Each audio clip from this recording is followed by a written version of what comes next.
We all know tomorrow's Mardi Gras, and every other year, right now we'd be getting ready to see Rex and Zulu, all the other fun carnival traditions that we're missing so much. But we are in the middle of a pandemic, one that has taken a huge toll on the members of Zulu. Ton Trung looks at COVID's impact on one of the most iconic crews and the larger community it represents.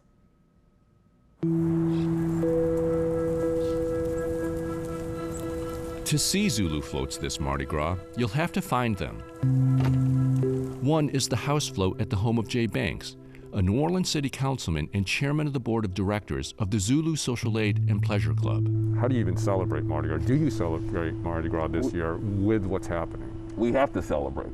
Now, we have to celebrate differently because while COVID, as horrible as it is, it may affect us, but we can't let it destroy us. How to celebrate is a particularly painful task for the majority African American crew. It lost an estimated 17 members to the coronavirus. Among them, King Zulu, 2007, Larry Hammond, Joseph Sumter Sr., Robert Gray, and Cornell Dickey Charles, a part of Zulu's Governor crew. Happy birthday to you. This was his 50th birthday celebration. He died at 51. How old are you?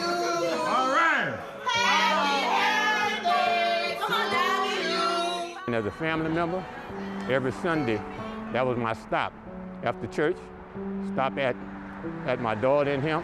He would be in the kitchen cooking, and he always loved to cook and burrow. And when I come in the door, he would say, "Father, I got something new I want you to try, okay?" So, you know, I'll sit down and I'll be the guinea pig. The regular Sunday visits Burnell Scales made to his son-in-law's home stopped not long after Zulu's parade on Fat Tuesday last year. That last Sunday, I didn't even see him that last Sunday. But as usual, I stopped at the house after church, and normally he would be in the kitchen, you know, cooking. So he wasn't in the kitchen that Sunday, and so I asked my daughter, I said, "Well, where's Cornell?" She said, "Oh, Dad, he's not feeling too good, he's in the bed." You know, I said, "Oh, you know," thinking it was a slight case of the flu or whatever, you know, but it progressed to get worse. So in the next few days, well, he went to the doctor, they sent him home, and he had to go back. And the next few days, my daughter told me they had to put him on a respirator. And then a week later, you know, she called me and told me that he had passed. Scales also rode in last year's parade. He too contracted COVID, but survived and proudly wears the t-shirt. Zulu members say there's no question the virus was moving through its members and the city last Mardi Gras, an unimaginable super spreader by today's standards. Oh, without a doubt, and this is, we can quantify this.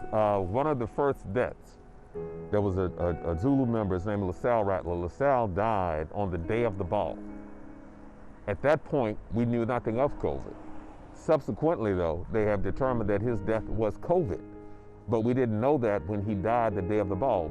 COVID was very much so here before Mardi Gras, and people got sick. This was on our radar from day one, you know, because Mardi Gras showed us pretty early on that there were going to be some significant disparities in terms of who was affected. Once it started, I mean, it wasn't uncommon for us to have 1 or 2 deaths a month.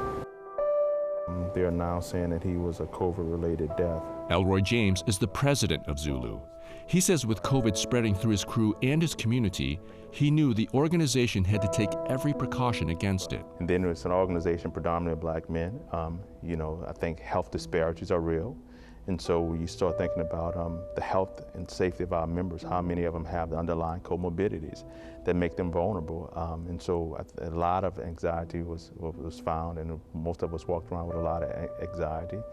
And as leadership, what you try to do is be prayerful and give some beacon of hope. With the pandemic causing so much uncertainty, James made the decision to suspend the election of King Zulu and characters, something that hasn't happened in recent history. The suspending of royalty the naming of royalty and not having elections in my time in the history does dictate that it has happened in before. It was in World War I and II.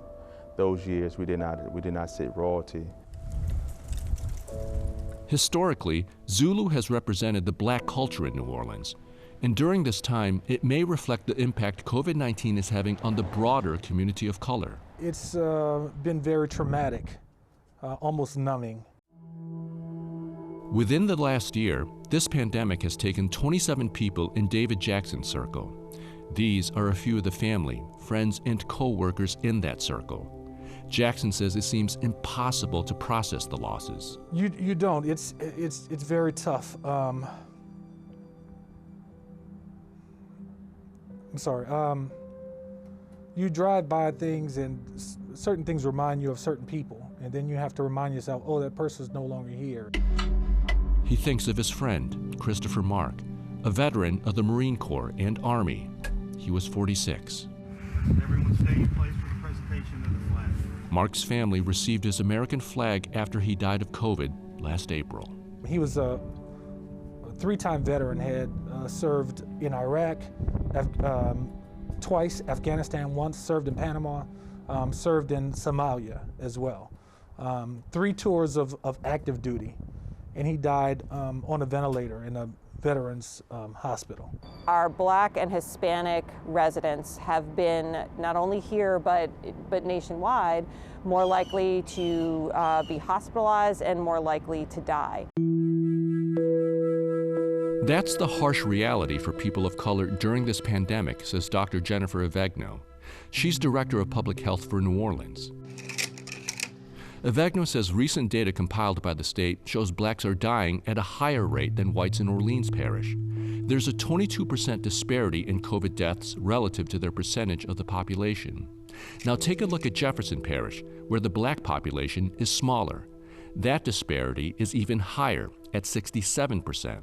Avegno says some of that can be attributed to underlying health conditions, but she says we can't ignore so-called social determinants and the long-standing inequality in economics and access. When your income is restricted and you you live in a food desert and you don't have access to healthy foods, fresh foods, you don't have safe places to exercise or to walk because the streets are falling apart, or you live in a neighborhood that is plagued by crime. You historically have not had access to preventative medical care that can help keep your diabetes in check and healthy, either because of insurance issues or really, frankly, because of systemic racism. All of those make your diabetes even more concerning. The lower Ninth Ward is a prime example of what Dr. Avegno is talking about. There are no major grocery stores here, just one small market selling fresh food. And after the CVS closed last summer, it left this place with no pharmacy. We haven't necessarily changed anyone's living situation, right? If you're an essential worker and you have to go to work, you still have to go to work. The economic support for folks to stay home has been very, very spotty, and that's just not a reality for many people. So while I'm glad that fewer people are dying, I don't know that we've fixed the inequity problem just yet. Avegno says the city deliberately brought COVID testing sites to communities of color so a lack of transportation wouldn't be a hurdle. There will be a similar approach to distribute COVID vaccines when that time arrives. Is there a danger in saying and pointing out the racial discrepancies, and people say, you know what, it's just something that colored people or the communities of color have to deal with? They don't take it seriously. And look, that's been a problem from the beginning. But then you get across the line. When you get young, Caucasian, healthy people that are dying, then it puts a different spin on it. You see, because all of those criteria that you could dismiss, you can't dismiss. We just recently had a tragedy with a very fine young man who I knew. The representative who was elected didn't get a chance to serve. Banks is referring to Congressman-elect Luke Letlow, who died from COVID 4 days before he was to be sworn into office last month. But he had none of those underlying causes. He wasn't black, he wasn't overweight, he wasn't old, but he's a COVID victim. So when people look at this thing and say that, hey, look, it's only going to affect certain folks, yeah, until it affects you. Then it ain't certain folks no more. It's all of us. And here we have the king of Zulu this year. To get back to this level of celebration, the pandemic requires a mass response, and that applies to people of every color. Tan Trung, Eyewitness News. The U.S. has been stepping up its vaccine distribution, but there are signs of racial disparities there, too. The CDC says 47% of the vaccination data is missing information on race and ethnicity. The data that has been made available, though, shows only 5% of African Americans have received the vaccine, 11% of Latinos.